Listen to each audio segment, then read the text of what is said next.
দেশের সকল শিশু, কিশোর কিশোরী, তরুণ তরুণী, শিক্ষার্থী, বয়স্ক, বৃদ্ধ, পুরুষ, মহিলা সবাইকে সালাম জানাচ্ছি। আসসালামু আলাইকুম। আপনাদের সবাইকে ছাত্র জনতার বিপ্লবে সিক্ত নতুন বাংলাদেশে স্বাগত জানাচ্ছি। গভীর শ্রদ্ধা জানাচ্ছি জুলাই আগস্ট মাসে ফ্যাসিবাদের বিরুদ্ধে ছাত্র জনতার অভ্যুত্থানে নিহত সকলের প্রতি।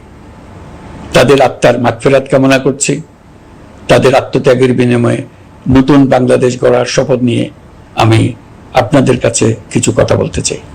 শরণার্থীকালের ভয়াবহ বন্যায় যারা মৃত্যুবরণ করেছেন, যারা অসুস্থ হয়ে পড়েছেন বা যারা সর্বস্ব হারিয়েছেন, যারা দুঃসহ জীবন যাপন করছেন, তাদের স্মরণে রেখে আজকের কথাগুলো বলছি।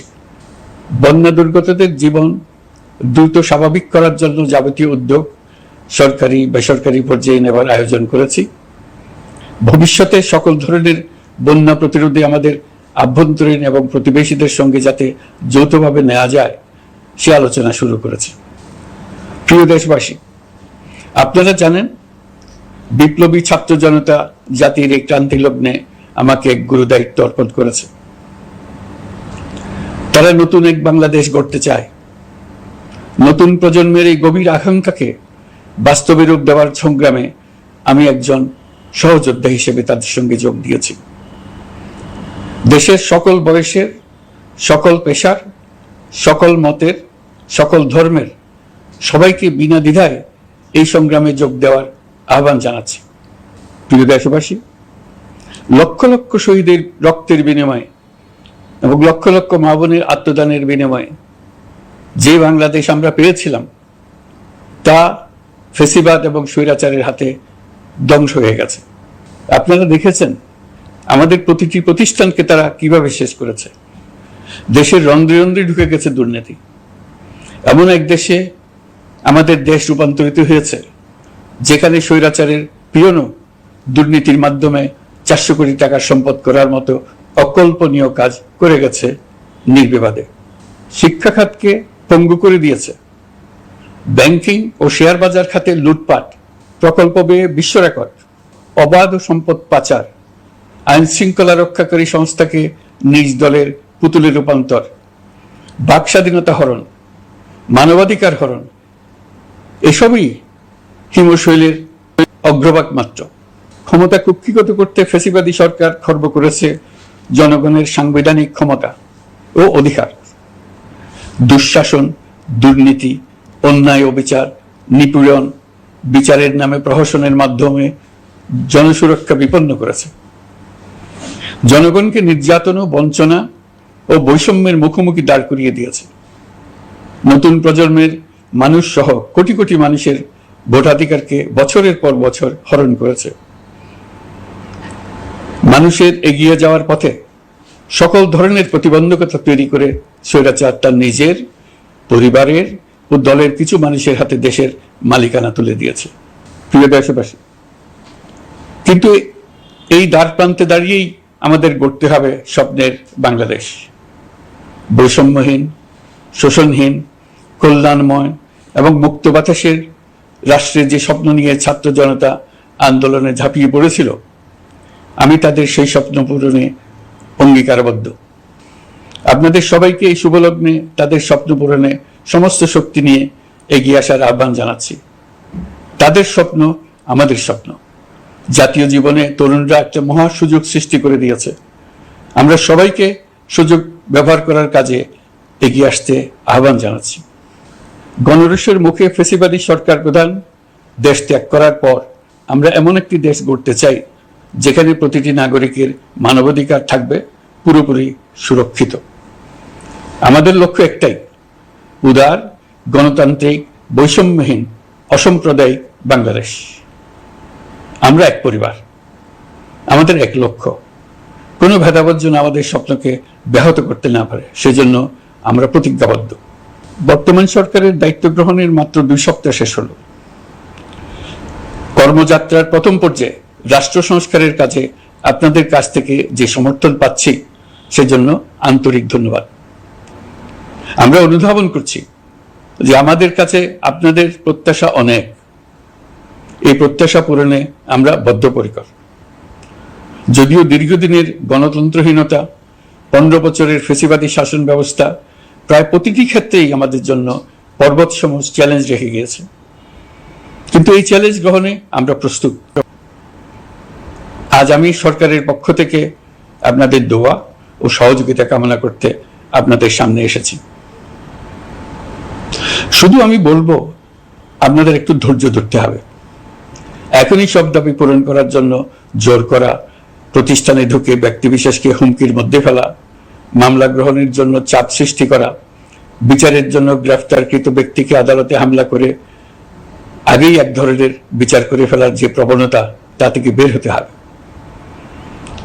ছাত্র জনতার বিপ্লবের গৌরব ও সম্ভাবনা এসব কাজে ম্লান হয়ে যাবে। নতুন বাংলাদেশ গড়ার প্রচেষ্টা হতে ব্যাহত হবে। রাতারাতি এই পরিস্থিতি থেকে উত্তরণ কঠিন। নড়বড়ে এক কাঠামো, আমি বরং বলবো জনস্বার্থের বিপরীতমুখী এক কাঠামোর উপর দাঁড়িয়ে আমাদেরকে দেশ পুনর্গঠনের কাজে হাত দিতে হয়েছে।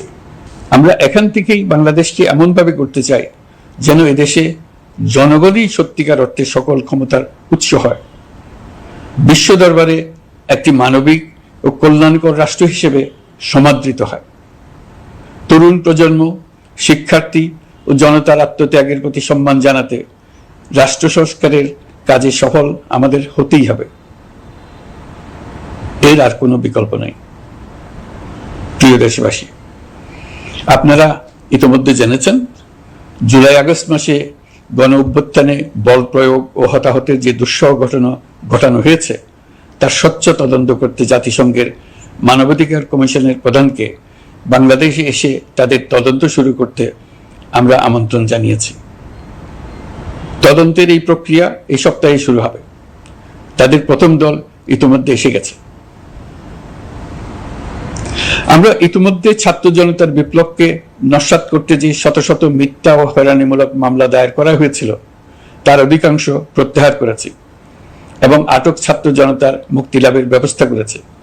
পর্যায়ক্রমে মিথ্যা ও গায়েবী সকল মামলার ক্ষেত্রে অনুরূপ ব্যবস্থা গ্রহণ করে মানুষকে দুঃসহ ভোগান্তি থেকে মুক্ত করা হবে। ন্যায় বিচার নিশ্চিত করতে গণ অভ্যুত্থানের সকল শহীদ পরিবারকে পুনর্বাসন করবে। সকল আহত শিক্ষার্থী ও জনতার চিকিৎসার সম্পূর্ণ ব্যয় সরকার বহন করবে। সেই লক্ষ্যে স্বাস্থ্য মন্ত্রণালয়ের নেতৃত্বে উপদেষ্টা পরিষদে বৈষম্য বিরোধী ছাত্র আন্দোলনের প্রতিনিধিত্বকারী 2 জন উপদেষ্টার সহায়তায় একটা পূর্ণাঙ্গ তালিকা প্রস্তুত করা হচ্ছে। এই কার্যক্রমের জন্য এবং গণ অভ্যুত্থানের শহীদদের স্মৃতি ধরে রাখতে সরকার অতি দ্রুত জুলাই গণহত্যা স্মৃতি ফাউন্ডেশন নামে একটি ফাউন্ডেশন প্রতিষ্ঠা করার প্রক্রিয়া শেষ পর্যায়ে এনেছে। আপনাদের সবার এবং বিদেশে অবস্থানরত ভাই বোনদের অনুদান এই প্রতিষ্ঠানে পাঠানোর জন্য অনুরোধ করছি। আমি ব্যক্তিগতভাবে এই প্রতিষ্ঠানের চেয়ারম্যানের পদ গ্রহণ করেছি। প্রিয় দেশবাসী, আপনারা লক্ষ্য করেছেন দায়িত্ব গ্রহণ করেই আমাদেরকে আইন শৃঙ্খলা অঙ্গনে অস্থির পরিস্থিতি সামাল দিতে হয়েছে। আপনাদের সহযোগিতা ও সমর্থনে দেশপ্রেমিক সকল আইন শৃঙ্খলা রক্ষাকারী বাহিনী কাজে যোগ দিয়েছে। ফ্যাসিবাদী সরকার প্রশাসনের চরম দলীয়করণ করার ফলে বিপুল সংখ্যক কর্মকর্তা কর্মচারী দীর্ঘদিন বৈষম্যের শিকার হয়েছেন। আমরা ইতিমধ্যে সংশোধনমূলক ব্যবস্থা গ্রহণ করতে আরম্ভ করেছি, তবে প্রশাসনকে গতিশীল রাখতে এবং একই সাথে সুনির্দিষ্ট পদ্ধতি অনুসরণ করে সঠিক সিদ্ধান্তে উপনীত হতে সময় প্রয়োজন। সেজন্য সকলকে ধৈর্য ধরার অনুরোধ করছি। প্রশাসনের সকল ক্ষেত্রে প্রতিষ্ঠানগুলো যেন জনগণের আস্থা ফিরে পায়, সেটি আমাদের অন্যতম উদ্দেশ্য। লুটপাট ও দুর্নীতির আখড়ায় পরিণত করা ব্যাংকিং খাতে সুশাসন নিশ্চিত করার জন্য আমরা উদ্যোগ নিয়েছি। এই খাতে দক্ষ জনবল নিয়োগ দেওয়া হচ্ছে। ব্যাংকিং খাতে শৃঙ্খলা স্থাপন, ব্যবসা বাণিজ্যে সহায়ক পরিবেশ তৈরি এবং জনগণের জীবনযাপন সহজ করতে নিত্য প্রয়োজনীয় দ্রব্যমূল্য ও মূল্যস্ফীতি নিয়ন্ত্রণে আনার আমরা উদ্যোগ সচল করেছি। ব্যাংকিং খাতে দীর্ঘমেয়াদী সংস্কারের জন্য ব্যাংক কমিশন গঠন করা হবে। আর্থিক খাতে সার্বিক পরিস্থিতি ও সংস্কার বিষয়ে একটি রূপকল্প তৈরি করা হবে, যা দ্রুত জনসমক্ষে প্রকাশ করা হবে। শেয়ার বাজার, পরিবহন খাত সহ যেসব ক্ষেত্রে চরম বিশৃঙ্খলা বিরাজ করছে তা নিরসনের দ্রুত পদক্ষেপ নেওয়া হচ্ছে। বিচার বিভাগকে দুর্নীতি ও দলীয় প্রভাব মুক্ত করতে কার্যক্রম শুরু হয়েছে। একটি সুনির্দিষ্ট প্রক্রিয়ার মধ্য দিয়ে বিচার বিভাগের স্বাধীনতা ও জবাবদিহিতা নিশ্চিত করার উদ্যোগ নেওয়া হয়েছে। ফ্যাসিবাদী সরকারের বিচার বহির্ভূত হত্যাকাণ্ড, গুম, খুন, অপহরণ এবং আয়নাঘরের মতো চরম ঘৃণ্য সকল অপকর্মের ন্যায় বিচার নিশ্চিত করা হবে। এসব অপকর্মের সঙ্গে জড়িত সকলের বিচার নিশ্চিত করা হবে। তালিকা প্রস্তুত করে মিথ্যা মামলা প্রত্যাহার করা হবে। দুর্নীতি ও সম্পদ পাচারের বিচার করা হবে। আইন শৃঙ্খলার ক্ষেত্রে জনমুখী ও দলীয় প্রভাবমুক্ত জবাবদিহিমূলক কাঠামো সৃষ্টির লক্ষ্যে পুলিশ কমিশন গঠন করা হবে। জাতিসংঘের তদন্ত প্রতিবেদন, দায়িত্বপ্রাপ্ত সকল সংস্থা ও জনগণের সাথে মত বিনিময়ের মাধ্যমে কমিশনের নেতৃত্বে প্রয়োজনীয় সংস্কার করা হবে। বাংলাদেশকে আর কোনোদিন কেউ যেন কোনো পুলিশি রাষ্ট্রে পরিণত করতে না পারে তার ব্যবস্থা করা হবে। তথ্যের অবাধ প্রবাহ ও গণমাধ্যমের স্বাধীনতা নিশ্চিত করা হবে। ফ্যাসিবাদী সরকার গণমাধ্যমের উপরও দলীয়করণ ও নির্যাতনের বোঝা চাপিয়েছিল। জনগণের তথ্যের অধিকার নিশ্চিত করতে আমরা প্রতিশ্রুতিবদ্ধ। তথ্যের প্রবাহে বিদ্যমান আইনি ও অন্যান্য বাধা অপসারণ করা হবে। মত প্রকাশের স্বাধীনতা বাধাগ্রস্ত করে এমন সব আইনের নিপীড়নমূলক ধারা সংশোধন করা হবে।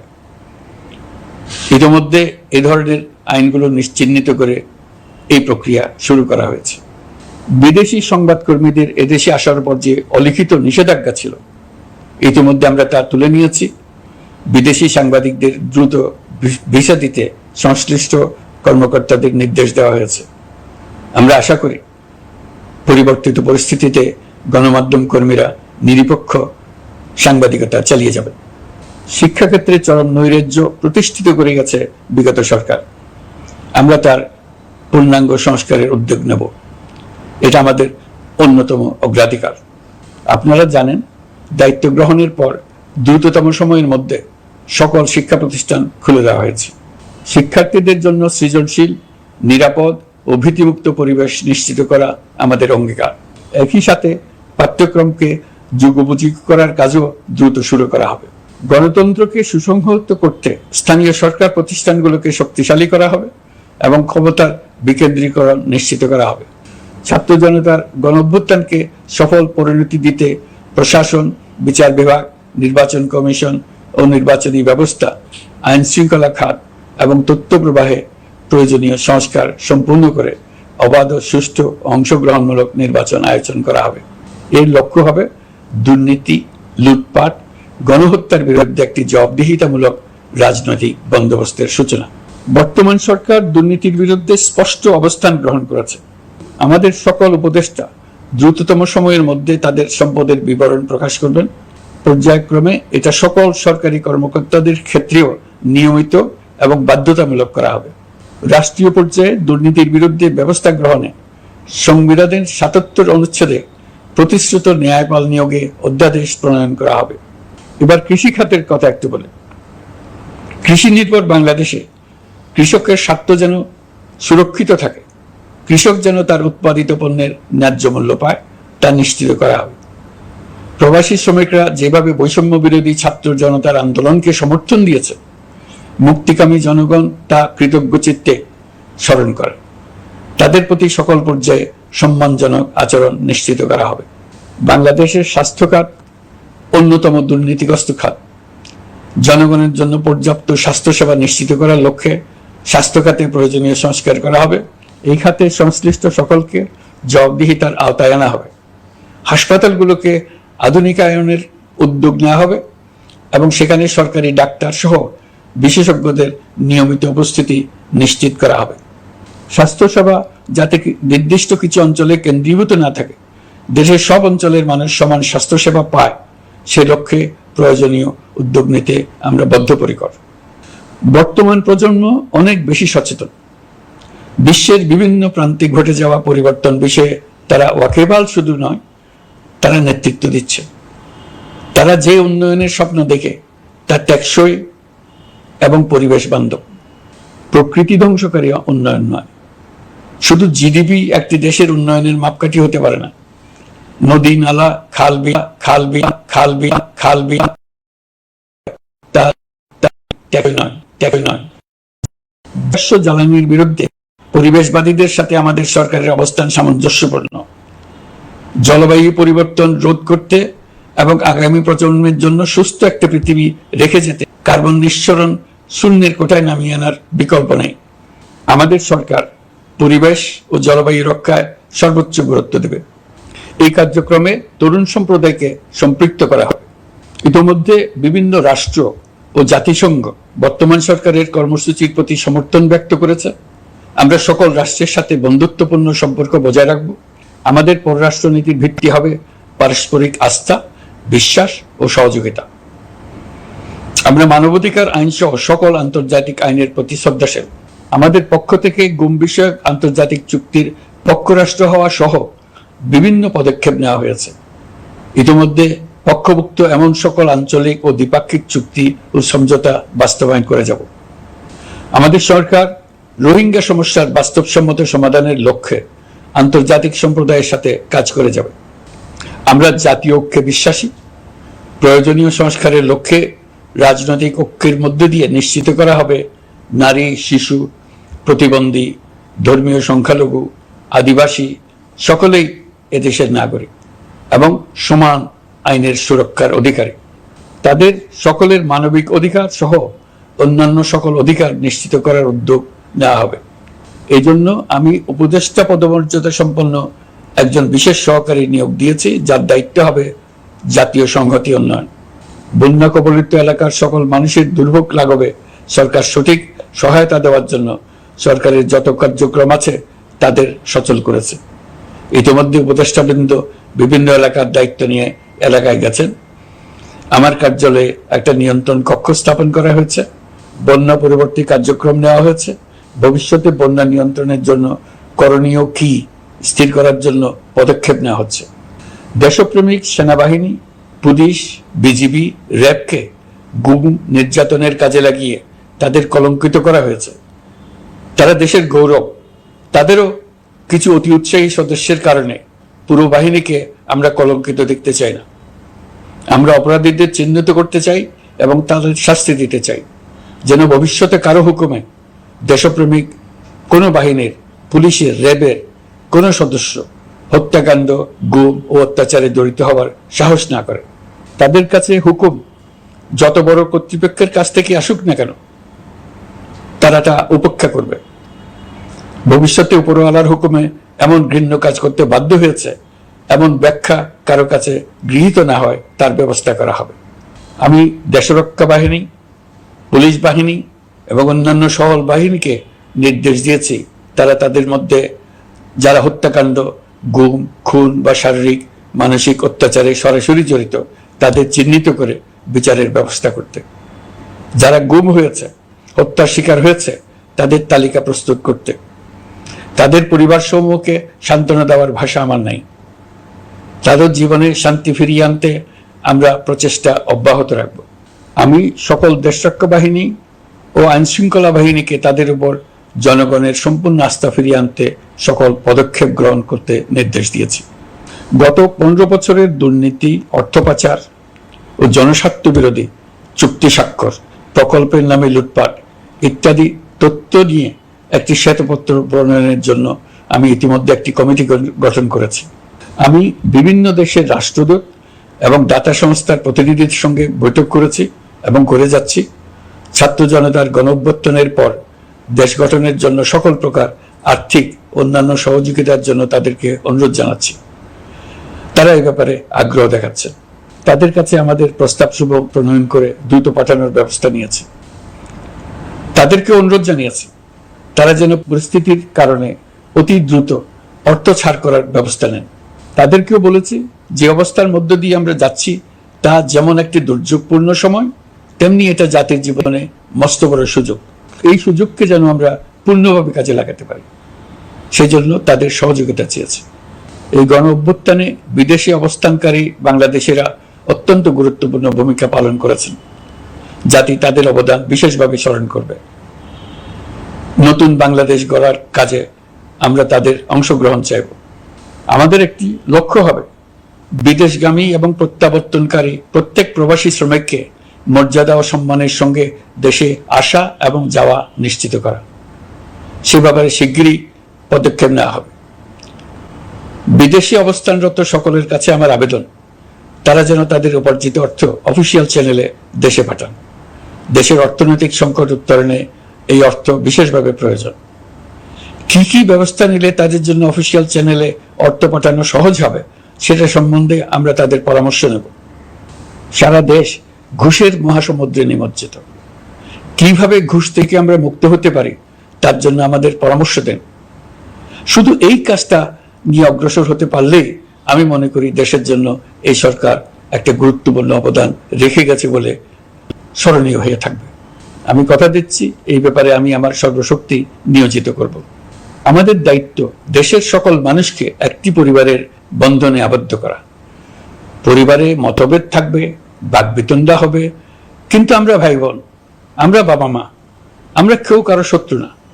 কাউকে তার মতের জন্য শত্রু মনে করব না, কাউকে ধর্মের কারণে শত্রু মনে করব না, কাউকে লিঙ্গের কারণে শত্রু মনে করব না। আমরা সবাই সমান, কেউ কারো উপরে, কেউ কারো নিচে না। এই ধারণা আমরা জাতীয় জীবনের সর্বক্ষেত্রে প্রতিষ্ঠিত করতে চাই। একটা বিশেষ ব্যাপারে আমরা আপনাদের সহযোগিতা চাচ্ছি। আমাদের দায়িত্ব গ্রহণের পর থেকে প্রতিদিন সচিবালয়ে, আমার অফিসের আশেপাশে, শহরের বিভিন্ন স্থানে সমাবেশ করা হচ্ছে। গত 16 বছরের অনেক দুঃখ কষ্ট আপনাদের জমা আছে, সেটা আমরা বুঝি। আমাদের যদি কাজ করতে না দেন তাহলে দুঃখ ঘোচানোর সকল পথ বন্ধ হয়ে যাবে। আপনাদের কাছে একান্ত অনুরোধ, আমাদের কাজ করতে দেন। আপনাদের যা চাওয়া তা লিখিতভাবে আমাদেরকে দিয়ে যান। আমরা আপনাদের বিপক্ষ দল নয়। আইনসঙ্গতভাবে যা কিছু করার আছে আমরা অবশ্যই তা করব, কিন্তু আমাদেরকে ঘেরাও করে এই গুরুত্বপূর্ণ দিনগুলোতে আমাদের কাজে বাধা দেবেন না। সবাই মিলে তাদের বোঝান, তারা যেন এই সময়ে তাদের অভিযোগের প্রতি দৃষ্টি আকর্ষণের জন্য আমাদের দৈনন্দিন গুরুত্বপূর্ণ কাজে বাধা না দেন। একটা বিষয়ে সবাই জানতে আগ্রহী, কখন আমাদের সরকার বিদায় নেবে। এটার জবাব আপনাদের হাতে। কখন আপনারা আমাদেরকে বিদায় দেবেন? আমরা কেউ দেশ শাসনের মানুষ নই। আমাদের নিজ নিজ পেশায় আমরা আনন্দ পাই। দেশের সংকটকালে ছাত্রদের আহ্বানে আমরা এই দায়িত্ব গ্রহণ করেছি। আমরা সমস্ত শক্তি দিয়ে এই দায়িত্ব পালন করব। আমাদের উপদেষ্টা মণ্ডলীও এই লক্ষ্যে উদ্বুদ্ধ হয়ে সবাই মিলে একটা টিম হিসেবে কাজ করে যাচ্ছি। কখন নির্বাচন হবে সেটা সম্পূর্ণ রাজনৈতিক সিদ্ধান্ত, আমাদের সিদ্ধান্ত নয়। দেশবাসীকে ঠিক করতে হবে আপনারা কখন আমাদেরকে ছেড়ে দেবেন। আমরা ছাত্রদের আহ্বানে এসেছি, তারা আমাদের প্রাথমিক নিয়োগকর্তা। দেশের আপামর জনসাধারণ আমাদের নিয়োগ সমর্থন করেছে। আমরা ক্রমাগতভাবে সবাইকে বিষয়টি স্মরণ করিয়ে যাব, যাতে হঠাৎ করে এই প্রশ্ন উত্থাপিত না হয় আমরা কখন যাব। তারা যখনই বলবে আমরা চলে যাব। আমরা সংস্কারের অংশ হিসেবে নির্বাচন কমিশনকেও সংস্কার করব। কমিশনকে যে কোনো সময় আদর্শ নির্বাচনের জন্য প্রস্তুত রাখব। আমরা বিভিন্ন সংস্কারের কাজ শুরু করেছি। দেশবাসীকে অনুরোধ করব একটা আলোচনা শুরু করতে। আমরা সর্বনিম্ন কি কি কাজ সম্পূর্ণ করে যাব, কি কি কাজ মোটামুটি করে গেলে হবে। এই আলোচনার মাধ্যমে আমরা একটা দিক নির্দেশনা পেতে পারি।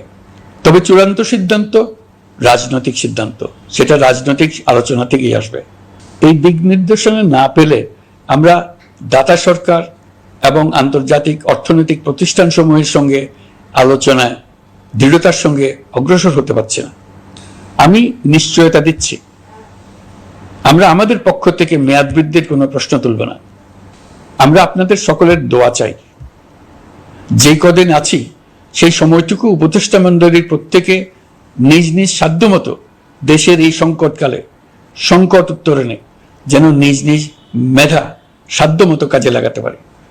নতুন বাংলাদেশ গড়ার যে সুযোগ ছাত্র জনতার রক্তের বিনিময়ে আমরা অর্জন করলাম, আমরা আমাদের মতানৈক্যের কারণে সেটা যেন হাতছাড়া করে না ফেলে, এটা আমরা নিশ্চিত করতে চাই। এই সুযোগ এবার হারিয়ে ফেললে আমরা জাতি হিসেবে পরাজিত হয়ে যাব। শহীদ, আহত এবং জীবিত ছাত্র জনতার কাছে আমরা প্রতিজ্ঞাবদ্ধ থাকতে চাই, আমরা এই অর্জনকে কিছুতেই হারিয়ে যেতে দেব না। যে সুযোগ তারা আমাদেরকে দিয়েছে তার মাধ্যমে আমাদের দেশকে পৃথিবীর একটি শ্রদ্ধেয়, সকল দিকে দৃষ্টান্ত স্থাপনকারী দেশে পরিণত করতে আমরা শপথ নিয়েছি। সবশেষে আবারও আমাদের দেশের সকল মানুষ, শিশু, কিশোর কিশোরী, তরুণ তরুণী, বয়স্ক, বৃদ্ধ, নারী, পুরুষ সবার কাছে দোয়া চাইছি যেন আমরা আমাদের সকলের স্বপ্ন বাস্তবায়নে সফল হই। আল্লাহ আমাদের সহায় হন, আমাদের সবার মঙ্গল করুন।